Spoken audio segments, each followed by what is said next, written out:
ಕರವಸೂಲಿಗಾರ, ಗುಮಸ್ತಾ, clerk cum data entry operator ಹುದ್ದೆಗಳಿಂದ ಕಾರ್ಯದರ್ಶಿ ಗ್ರೇಡ್ 2 ಮತ್ತು ದ್ವಿತೀಯ ದರ್ಜೆ ಲೆಕ್ಕ ಸಹಾಯಕರ ಬ್ಯಾಕ್ಲಾಗ್ ಹುದ್ದೆಗಳು ಸೇರಿದಂತೆ ಒಟ್ಟು 37 ನೌಕರರಿಗೆ ಬಡ್ತಿ ನೀಡಲು ವಿಳಂಬ ಮಾಡುತ್ತಿರುವ ಪ್ರಯುಕ್ತ ಜಿಲ್ಲಾ ಪಂಚಾಯತ ಕಚೇರಿ ಆವರಣದಲ್ಲಿ ನಡೆಯುತ್ತಿರುವ ಅನಿರ್ದಿಷ್ಟ ಧರಣಿ ಸತ್ಯಾಗ್ರಹದಲ್ಲಿ ಬಂದು ದಕ್ಷಿಣದ ಕ್ಷೇತ್ರದ ಶಾಸಕರಾದ ಅಲ್ಲಮಪ್ರಭು ಪಾಟೀಲ್ ಅವರು ಭೇಟಿ ನೀಡಿದರು. ಕರ್ನಾಟಕ ರಾಜ್ಯ ಗ್ರಾಮ ಪಂಚಾಯತ ನೌಕರರ ಸಂಘ ಅಧ್ಯಕ್ಷರಾದ ನಾಗರಾಜ ಜಿ ಭಂಗೂರ ತಿಳಿಸಿದರು. ಈ ಸಂದರ್ಭದಲ್ಲಿ ಅನೇಕ ಗ್ರಾಮ ಪಂಚಾಯತಿ ನೌಕರರು ಹಾಜರಿದ್ದರು.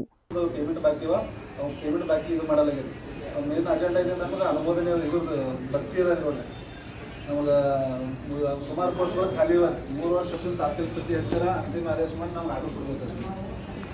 ಇವರು ಮಾರ್ಚ್ನಾಗ ಸ್ಟ್ರೈಕಿಗೆ ಕೂತಾಗ 1 ತಿಂಗಳು ಕಾಲಾವಕಾಶ ಕ್ಲಿಯರ್ ಇವರು. ನಾವು ಏನದ 1 ತಿಂಗಳು ನಮ್ಮ ಕಾಲಾವಕಾಶ ಕೊಟ್ಟರೆ ಮಾರ್ಚ್ ಎಂಡ್ ಅದ. ಅದಕ್ಕೆ ನಾವು ಏಪ್ರಿಲ್ 5 ಒಳಗೆ ನಿಮ್ಗೆ ಏನದ ಯಾವ ಬೇಡಿಕೆ ಅಲ್ಲೇ ಈಡೇರಿಸ್ತೀವಿ ಅಂತ ಹೇಳಿ ಮಾತುಕತೆ ಮಾಡಿದ್ಮೇಲೆ ನಮ್ಮ ರಾಜ್ಯಾಧ್ಯಕ್ಷರು ಬಂದು ಅದು ನೀವು ಇದು ಈಗ ಅವ್ರಿಗೆ ಹೆಂಗೆ ಸಾಧ್ಯ ಅದ, ನಿಮಗೆ ಹೆಂಗೆ ಸಾಧ್ಯ ಇಲ್ಲಿ ಅವ್ರು ಕೊಟ್ಟದ್ದು ಇಲ್ಲಿ ಆ ಜಿಲ್ಲಾದಾಗ ಏನದ ಈ ಜಿಲ್ಲಾದಾಗ ಯಾಕೆ ಕೊಡ್ತಾರೆ? ಅಲ್ಲ, ಅನುಮೋದನೆಗೆ ಸಂಬಂಧಪಟ್ಟಂಗೆ ಗ್ರಾಮ ಪಂಚಾಯತ್ ಸಿಬ್ಬಂದಿ ಶಾಲೆ ಅನುಮೋದನೆಗೆ ಸಂಬಂಧಪಟ್ಟಂಗೆ ಪಿ ಡಿ ಅವ್ರು ನೋಡ್ತಾರೆ. ಈ ಪ್ರಮೋಷನ್ ಇಲ್ಲಿ ನಮ್ಮಲ್ಲೇ ಬರ್ತದೆ. ಪ್ರಮೋಷನ್ ನಮ್ಮಲ್ಲೇ ಬರ್ತದೆ. ಹಾಗಾಗಿ ಎಲ್ಲ ಫೈಲ್ಗಳೆಲ್ಲ ಕರೆಕ್ಟಾಗಿ ನೋಡಿಬಿಟ್ಟು ವೆರಿಫಿಕೇಷನ್ ಮಾಡಿ ಮೊದಲನೇ ಸಿ ಅವರೆಲ್ಲ ಫೈನಲ್ ಅಂತಿಮ ಪಟ್ಟಿ ಮತ್ತು ತಾತ್ಕಾಲಿಕ ಪಟ್ಟಿ ಎಲ್ಲ ಫೈನಲ್ ಮಾಡಿದ್ರು. ಫೈನಲ್ ಮಾಡಿದಾಗ ಒಬ್ಬರು ಯಾರು ದೇವರಿಗೆ ಅವರು ಕೋರ್ಟಿಗೆ ಹೋಗಿ ನಮ್ಗೆ ವಿಜ್ಞಾಪನ ಪತ್ರ ಅಲ್ಲಿ ಮತ್ತು ಇಲ್ಲಿ ಒತ್ತಾಯಿಸೋದ್ರಿಂದ ಅಂತ ಅವ್ರು ಒಬ್ಬ ಕೋರ್ಟಿಗೆ ಬಂದ ನಂತರ ಅಲ್ಲಿ ಇರ್ತಕ್ಕಂಥ ಏನು ವಿಡ್ರಾ ಮಾಡ್ಕೊಂಡಿದ್ರು ಪೇಪರ್. ವಿಡ್ರಾ ಮಾಡ್ಕೊಂಬಂತ ಸಿ ಅವರು ರ್ಯಾಕ್ಷನ್ ಮಾಡ್ತಾರೆ ಕೋರ್ಟ್. ಅಲ್ಲ, ಇದು ಏನದಪ್ಪ ಅಂದ್ರೆ ಈ ಅವ್ರು ವಿಡ್ರಾ ಮಾಡ್ಕೊಳ್ಳೋದ್ರಿಂದ ಮತ್ತು ಈ 19/9/2024 ತಾತ್ಕಾಲಿಕ ಪಟ್ಟಿ ಮಾಡಿ ಅದು ರಿನ್ಯೂ ಮಾಡಿದೆ ಅಂತ ತಿಳ್ಕೊಂಡು ಸಿ ಓ ಡೈರೆಕ್ಷನ್ ಕೊಡ್ತು ಕೋರ್ಟ್. ಸಿ ಓ ಆ್ಯಕ್ಚುಲಿ ಅದು ರಿನ್ಯೂ ಮಾಡಬೇಕಾಗಿತ್ತು, ಅವ್ರು ಆವಾಗ ಮಾಡಲಿಲ್ಲ. ಆ ಮಾಡೋ ಕಾರಣಕ್ಕಾಗಿ ಇವತ್ತದು ಪೆಂಡಿಂಗ್ ಆಗಿದೆ. ಈಗ ಮತ್ತೆ ಸಿ ಓ ಸಾಹೇಬ್ ಅದು ನಮ್ಗೆ ಹಾಕಿದ್ರೆ ನಾನು ಹಾಕಿದ್ರು. ಹಾಕಿ ಇವತ್ತು ಮತ್ತು ಬೇರೆ ಪ್ರಶ್ನೆಗೆ ಮಾಡಿ ರೆಡಿ ಮಾಡಿದ್ರು ಕೂಡ ಹಾಕಿಲ್ಲ.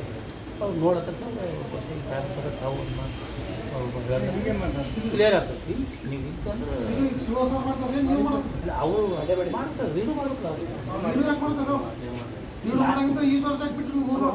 ಮತ್ತು ಈಗ ಅವ್ರು ಮಾಡಿಲ್ಲತ್ತೆ ನಿಮ್ಮ ಕೈಗೆ ರಿನ್ಯೂ ಮಾಡಿದ್ದು ಅದಕ್ಕೆ ಅವ್ರು ಸಾಹೇಬ್ರು ಇವ್ರು ಕ್ವಶನ್ ಮಾಡಿದ್ರೆ ಮತ್ತೆ ಅದಕ್ಕೆ ಹಾಕಿವಿ. ನೀವು ಕ್ವಶನ್ ಮಾಡಿ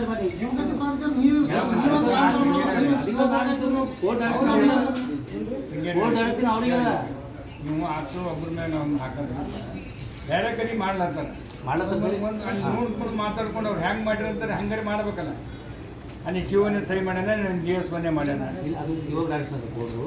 ಅವ್ರು ಅಲ್ಲೊಂದು ಕಾನೂನು ಇಲ್ಲೊಂದು ಕಾನೂನು ಇರಲ್ಲ. ಸ್ಟೇಟ್ನಾಗ ಒಂದೇ ಇರ್ತದೆ. ಒಂದೇನಂತ ಹೇಳೋದು ನಾವು ಬಂದು ಉದ್ದೇಶ ಏನಂದ್ರೆ ನಾಳೆ ಸೋಮವಾರ ದಿವಸ ಇಲ್ಲಿ CM ಬರ್ಲಾರ್ತಾರೆ ಮತ್ತು ರೆವಿನ್ಯೂ ಮಿನಿಸ್ಟ್ರ್ ಬರ್ತಾರೆ, ನಮ್ಮ ಡಿಸ್ಟ್ರಿಕ್ಟ್ ಮಿನಿಸ್ಟ್ರ್ ಇರ್ತಾರೆ. ಏನಿದ್ರೆ ನಾನು ಹೇಳ್ತೀನಿ, ಅವ್ರ ಕೈಲಿ ಹೇಳಿಸ್ತೀನಿ.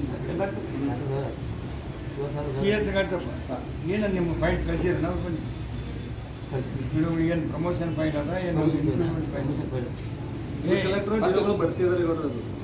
ಬಿಲ್ ಕಲೆಕ್ಟರ್ ಮತ್ತು ದೇವಾಲಯದಿಂದ ಬರ್ತಿದ್ದಾರೆ ಗ್ರೇಡ್ 2. ಈಗ ಒಳಗೇನಾದ್ರು ಲಿಸ್ಟ್ನಾಗ ಇದ್ದವರು ಇಬ್ಬರು ಸತ್ತರಿಗೌಡ್ರ, ಇಬ್ಬರು ರಿಟೈರ್ಮೆಂಟ್ ಆಗ್ಯಾರ. ಈಗಿನ ಇಬ್ಬರು ಹಾಸ್ಪಿಟ್ಲಾಗ್ರ, ಇವತ್ತು ನಾಳೆಗೂ ಸಾಯ ಪೊಸಿಷನ್ದಾಗ್ರ. ಈಗ ಕೊಟ್ಟರೆ ಅವ್ರಿಗೆ ಬಡ್ತಿ ಕೊಟ್ಟರೆ ಅಂದ್ರೆ ಇವ್ರು ಮನ್ಯಾಗ ಇದ್ದಿದ್ದವ್ರು ಸರ್ಕಾರಿ ನೌಕರಿ ಆಗ್ತಿರಲ್ಲ. ಇವರು 3 ವರ್ಷದಿಂದ ಪೆಂಡಿಂಗ್ ಇಟ್ಕೊಂಡು ಕೂತಾರೆ ಮಾಡ್ಲಿಕ್ಕೆ. ಆಲ್ರೆಡಿ ಅದಕ್ಕೆ ಎಲ್ಲನೂ ಪೂರ್ತಿ ಆಗಲಂದ್ರೆ ಭಾಳ ಸೀರಿಯಸ್ ಹೋಗ್ಬಿಡ್ತಾರೆ. ಏನು ಯಾಕೆ ಬೇರೆ ಕಡೆ ಯಾವ್ದು ಇಲ್ಲಿ ಆಗಬಾರ್ದು ಅಂದ್ರೆ ಅರ್ಥ ಏನು? ನಮ್ಮ ಸಿಬ್ಬಂದಿಗಳ 5 ಗಂಟೆ ಆಯಿತು ನಮ್ಮ ಮೀಟಿಂಗ್ ಅಲ್ಲ.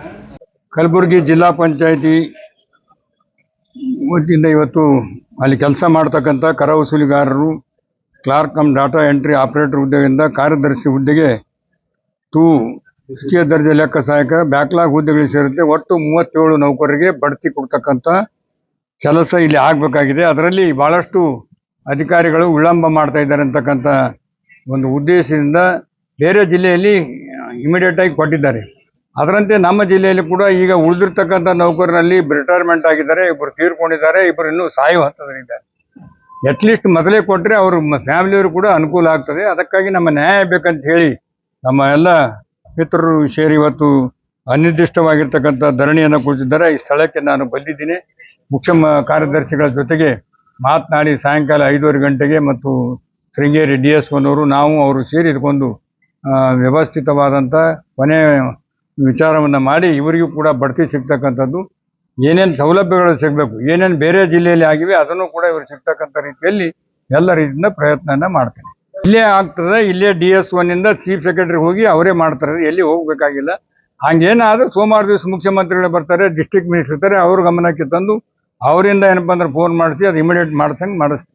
ಇವತ್ತಿನ ದಿವಸ ಈ ಒಂದು ನಮ್ಮದು ಸತತವಾಗಿ ಗ್ರಾಮ ಪಂಚಾಯತಿ ನೌಕರ ಸಂಘದ CIT ಸಂಯುಕ್ತ ಜಿಲ್ಲಾ ಸಮಿತಿ ಕಲಬುರಗಿ ವತಿಯಿಂದ ಈ ಒಂದು ವಿವಿಧ ಬೇಡಿಕೆಗಳನ್ನು ಇಟ್ಟುಕೊಂಡು ನಾವು ಜಿಲ್ಲಾ ಪಂಚಾಯತಿ ಆವರಣದಲ್ಲಿ ಒಂದು ಧರಣಿ ಸತ್ಯಾಗ್ರಹ ಕೂತಿದ್ದೀವಿ. ಈ ಒಂದು ನಮ್ಮ ಧರಣಿ ಸತ್ಯಾಗ್ರಹಕ್ಕೆ ನಮ್ಮ ಕಲಬುರಗಿ ದಕ್ಷಿಣ ಮತಕ್ಷೇತ್ರ ಶಾಸಕರಾದಂತಹ ಶ್ರೀ ಯಲ್ಲಂಪುರ ಪಾಟೀಲ್ ಅವರು ಈ ಒಂದು ನಮ್ಮ ಧರಣಿಯಲ್ಲಿ ಪಾಲ್ಗೊಂಡು ನಮ್ಮ ನಮ್ಮ ಸತ್ಯಾಗ್ರಹಕ್ಕೆ ಬೆಂಬಲ ಸೂಚಿಸಿ ಮನೆ ಉಪ ಕಾರ್ಯದರ್ಶಿಯನ್ನು ಕರೆಸಿ ಏನು ಅದಕ್ಕೋಸ್ಕರ ಇವರ ಒಂದು ಬೇಡಿಕೆಗಳು ಕುಂಠಿತಗೊಂಡಿದೆ, ಜಿಲ್ಲಾ ಪಂಚಾಯತಿಲಿ ಯಾಕೆ ಇವ್ರದ್ದು ಕೆಲಸ ನೀವು ಮಾಡ್ತಾ ಇಲ್ಲ ಅಂತ ಹೇಳಿ ಬೇರೆ ಜಿಲ್ಲೆಯಲ್ಲಿ ಪ್ರತಿ ವರ್ಷ ಬಡ್ತಿ ಆಗಿರ್ಬೋದು, ಜ್ಯೇಷ್ಠತೆ ಬಡ್ತಿ ಆಗಿರ್ಬೋದು, ಎಲ್ಲ ಕಾನೂನು ಚೌಕಟ್ಟಿನಲ್ಲಿ ಸರ್ಕಾರದ ಆದೇಶ ನಿಯಮಾನುಸಾರ ಮಾಡ್ತಾ ಇದ್ದಾರೆ. ನೀವು ನಮ್ಮ ಕಲಬುರಗಿ ಜಿಲ್ಲೆಯಲ್ಲಿ ಯಾಕೆ ಮಾಡ್ತಾ ಇಲ್ಲ? ನೀವು ಈ ತರ ಮಾಡಿ ನಮ್ಮ ಸರ್ಕಾರ ಕೆಟ್ಟ ಹೆಸರು ತರ್ತೀರಾ? ಅದು ಏನಿದ್ರು ಕೂಡಲೇ ನೀವು ಇದನ್ನು ಬಗೆಹರಿಸಿ ಅಂತ ಹೇಳಿ ಉಪ ಕಾರ್ಯದರ್ಶಿಗೆ ಹೇಳಿದ್ದಾರೆ. ಅದೇ ರೀತಿಯಾಗಿ ಸಾಯಂಕಾಲ ಬಂದು ನಮ್ಮ ಮಾನ್ಯ ಜಿಲ್ಲಾ ಪಂಚಾಯತ್ ಮುಖ್ಯ ಕಾರ್ಯಕ ಅಧಿಕಾರಿ ಜೊತೆ ಮಾತುಕತೆ ಮಾಡಿ ಈ ಒಂದು ನಮ್ದು ಏನು ಬೇಡಿಕೆಗಳಿದೆ ಬೇಡಿಕೆಗಳಿಗೆ ಸ್ಪಂದನೆ ಮಾಡಿ ಅದೊಂದು ಆದೇಶ ನೀಡುವ ಹಾಗೆ ಅವ್ರು ಮಾತಾಡ್ತೀನಿ ಅಂದರೆ, ಒಂದು ವೇಳೆ ಏನೂ ಆಗಿಲ್ಲ ಅಂದ್ರೆ ಸೋಮವಾರ ದಿನ ನಮ್ಮ ಗುಲ್ಬರ್ಗಕ್ಕೆ ಗೃಹ ಸಚಿವರು ಹಾಗೂ ಮುಖ್ಯಮಂತ್ರಿಗಳು ಒಂದು ಬರ್ತಾ ಇದ್ದಾರೆ. ಬಂದಾಗ ಮುಖ್ಯಮಂತ್ರಿಗಳ ಗಮನಕ್ಕೆ ತಂದು ಕೂಡಲೇ ಸಮಸ್ಯೆಯನ್ನು ಬಗೆಹರಿಸ್ತೀನಿ ಅಂತೇಳಿ ಮಾನ್ಯ ಶಾಸಕರು ಹೇಳಿದ್ದಾರೆ.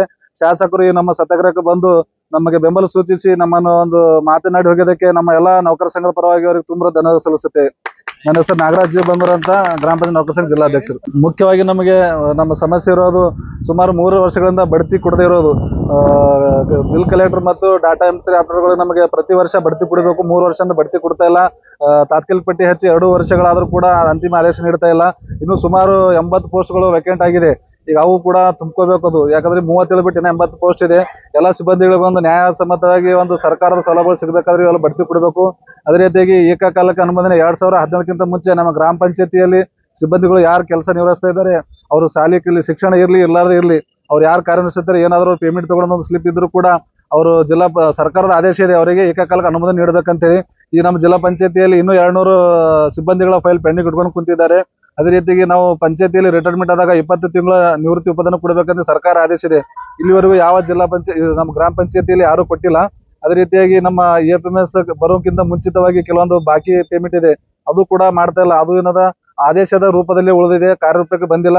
ಇವೆಲ್ಲ ನಮ್ಮ ಕಾರ್ಯರೂಪಕ್ಕೆ ಬರಬೇಕು, ಬೇಗ ಆದೇಶ ಸಿಗಬೇಕಂತ ಹೇಳಿ ನಾವು ಒಂದು ಹೋರಾಟವನ್ನು ಇಟ್ಕೊಂಡಿದ್ದೀವಿ.